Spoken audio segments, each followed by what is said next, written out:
हरि ओम। ओम श्री सद्गुरु परमात्मने नमः।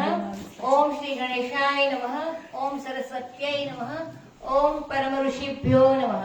नारद भक्ति सूत्र स्वामी शिवानंदजी सूत्र नंबर 42। આપણે ગઈ વખતે 41 સૂત્ર જોયું હતું। સત્સંગનો મહિમા ચાલી રહ્યો છે અત્યારે। તદેવ સાધ્યતામ તદેવ સાધ્યતામ। તદ એવ એટલે તેની ભક્તિના પ્રાપ્તિના સાધનની સાધના કરો, તેની જ સાધના કરો, તેની જ સાધના કરો। તત્નો અર્થ અહીં ભક્તિના સાધન વિષય ત્યાગ, સંગત ત્યાગ, અખંડ ભજન, ભગવાનના કીર્તન અને તેના ગુણગાન શ્રવણ વગેરે થાય છે। આ માટે સંપૂર્ણ આત્માનું અર્પણ આવશ્યક છે। આમ બને તો જ ઈશ કૃપાનું અવતરણ થાય છે।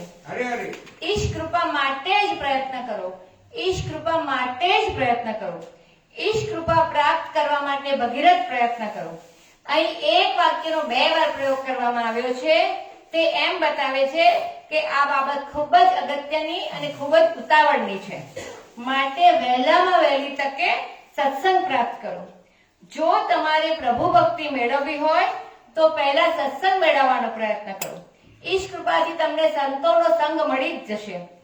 એવ તદ એવ, એવ એટલે માત્ર તે જ, એટલે આ સિવાય બીજી કોઈ વસ્તુ મહત્વની નથી। ઈશ કૃપા પ્રાપ્ત કરવાની રીત તો આગળ આપવામાં આવી છે, જેવી કે અનાસક્તિ, સેવા, ભગવાનના ગુણગાન, શ્રવણ, કીર્તન વગેરે। સૂત્ર નંબર 43। હવે અત્યારથી આ સૂત્રથી કુસંગનો ત્યાગ કરો એ વિષય પર નારદ ભક્તિ સૂત્રના નારદ મુનિ કહે છે। સૂત્ર 43 માં કહે છે દુસંગ સર્વથા એવ ત્યાજ્ય। કુસંગનો સર્વથા ત્યાગ કરવો જોઈએ। દર જગ્યાએ, દર સમયે, દરેક પ્રયત્ન કરીને કુસંગથી દૂર રહો। નવો સાધક જો કુસંગત અથવા તો દુન્યવી મનુષ્યનો સંગ કરે તો પોતાની ભક્તિ ગુમાવે છે અને સામે દૂષણો મેળવે છે। તે પોતાના સ્થાનથી ભ્રષ્ટ થાય છે। મન તો હંમેશા અનુકરણ કરવા પ્રેરાય છે। કુસંગ તો ભક્તિ માર્ગની પ્રધાન બાધા છે। દુસંગથી ભોગ પ્રીતિ, દુરાચાર, અવિવેક, વિષયલોલુપતા, દંભ, ક્રોધ, અસહિષ્ણુતા, અપવિત્રતા, નિર્દયતા, અભિમાન અને અશાંતિ વગેરે ઉત્પન્ન થાય છે। કુસંગ બધા સદ્ગુણોનો નાશ કરે છે।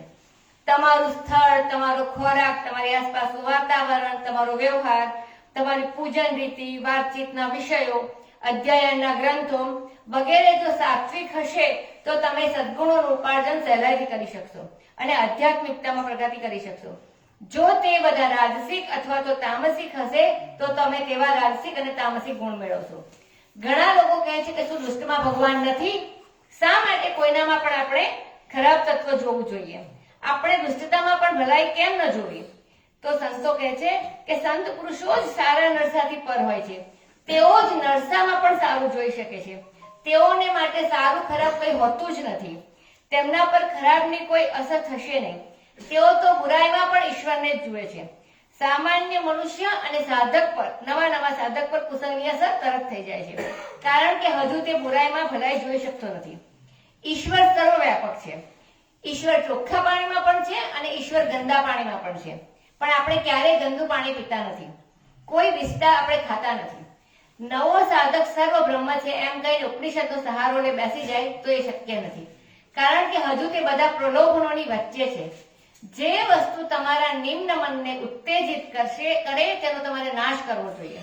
ભગવાન શ્રી રામચંદ્રજી વિભીષણને કહે છે બહુ ભલવાસ નરક કરતાતા, દુષ્ટ સંગ જની દેઈ વિધાતા। હે વિભીષણ, વિધાતા નરકમાં ભલે વાસ આપે પણ દુષ્ટનો સંગ કદી ન આપે। જે તમને આત્મ સાક્ષાત્કાર તરફ લઈ જાય છે તે શુભ છે અને જે તમને દુઃખ, શોક અને જન્મ મરણના ચક્રમાં લઈ જાય તે અશુભ છે। સત્વ એ શુભ છે અને રજસ અને તમસ એ અશુભ છે। સત્વથી તમને સરળતા અને શાંતિ મળે છે, જ્યારે રજસ અને તમસ અશાંતિ, ચિંતા, વિક્ષેપ અને દુઃખ આપે છે। કુસંગતથી બગડવાના ઘણા દ્રષ્ટાંતો છે। નવલકથા, સિનેમા, અશ્લીલ દ્રશ્યો, અસભ્ય સંગીત, લગ્ન ચિત્રો અને મનને ઉત્તેજિત કરે તે બધા જ કુસંગ કહેવાય છે। કુસંગ કરતા વધારે ભયજનક વસ્તુ કઈ છે જ નહીં। જો પત્નીમાં ધાર્મિક વૃત્તિ ન હોય તો તેની સંગત પણ કુસંગ જ કહેવાય। એટલા માટે જ આપણા શાસ્ત્રો હિમાલયની એકાંત જગ્યાની પ્રશંસા કરે છે। સૂત્ર નંબર 44. કામ ક્રોધ મોહ સ્મૃતિ ભ્રંશ બુદ્ધિનાશ સર્વનાશ કારણત્વાत्. કારણ કે તે એટલે કે કુસંગ કામ ક્રોધ મોહ સ્મૃતિ ભ્રંશ બુદ્ધિનાશ અને સર્વનાશનું કારણ છે. સ્મૃતિ ભ્રંશ એટલે સત્ય વિસરી જવું તે. સ્મૃતિ ભ્રંશ એટલે પોતાના જીવનનું ધ્યેય ભૂલી જવું તે. અને સ્મૃતિ ભ્રંશ એટલે પોતાની ફરજ ચૂકી જવી તે. અને બુદ્ધિનાશ એટલે વિવેક શક્તિનું મૃત્યુ. સંસારી લોકો દુનિયાવી આનંદની વાતો કરે છે અને આકર્ષક વસ્તુઓના વખાણ કરે છે. નવો સાધક જે પોતાને સ્થાને હજુ સ્થિર થયો નથી તે આવી વાતો સાંભળીને ચ્યુત થાય છે અને ભોગો ભોગવવા તેનું મન પ્રેરાય છે.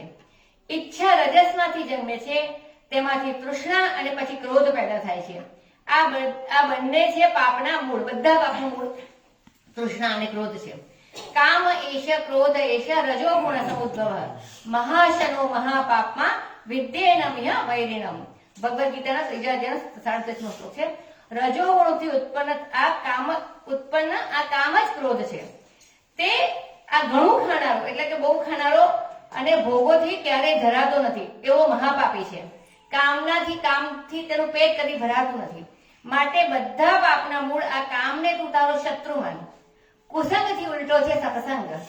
કોઈ પણ વસ્તુને પોતાનો આધાર બનાવવો એ મનની રુચિ છે. સામાન્ય રીતે તે વિષયોને વળગી રહે છે. જો આ વૃત્તિનો નાશ કરવો હોય તો મનને ઈશ્વરાભિમુખ કરવું જોઈએ. વૈરાગ્ય અને સાવધપણાના અભાવને લઈને મન તેના લક્ષ્ય પરથી આડું અવળું જતું રહેશે. તેને તેમ કરતું અટકાવજો. નહીં તો જેવી રીતે સીડીના છેલ્લા પગથિયાથી હાથમાં પડેલ દડો નીચે જાય છે તેવી રીતે મન પણ નિમ્ન પ્રકૃતિનું થઈ જશે. આ માટે સતત સાવચેત અને સાવધાન રહેવું આવશ્યક છે. ભગવદ ગીતામાં સ્થિત પ્રજ્ઞાના લક્ષણમાં કહે છે ધ્યાયતો વિષયાન પુંસઃ સંગસ્તેષુપજાયતે સંગાત સંજાયતે કામઃ કામાत् ક્રોધો વિજાયતે ક્રોધાत् ભવતિ सम्मोहः सम्मोहात् સ્મૃતિ વિભ્રમઃ સ્મૃતિ ભ્રંશાत् બુદ્ધિનાશો બુદ્ધિનાશાत् પ્રણશ્યતિ. વિષયોનું ચિંતન કરનાર પુરુષની એ વિષયોમાં આસક્તિ થાય છે. આસક્તિથી કામના ઉત્પન્ન થાય છે અને કામનામાં વિઘ્ન પડવાથી ક્રોધ પેદા થાય છે અને ક્રોધથી મૂઢભાવ જન્મે છે એટલે મોહ જન્મે છે. તેનાથી સ્મરણ શક્તિ ભ્રમિત થાય છે અને સ્મૃતિ ભ્રમિત થવાથી બુદ્ધિનો નાશ થાય છે અને બુદ્ધિ નાશથી માણસ પોતાનો શ્રેય સાધનથી નીચે પડે છે. તુલસીદાસજી કહે છે જ્યાં કામ છે ત્યાં રામ નથી અને જ્યાં રામ છે ત્યાં કામ નથી. હરિ ઓમ.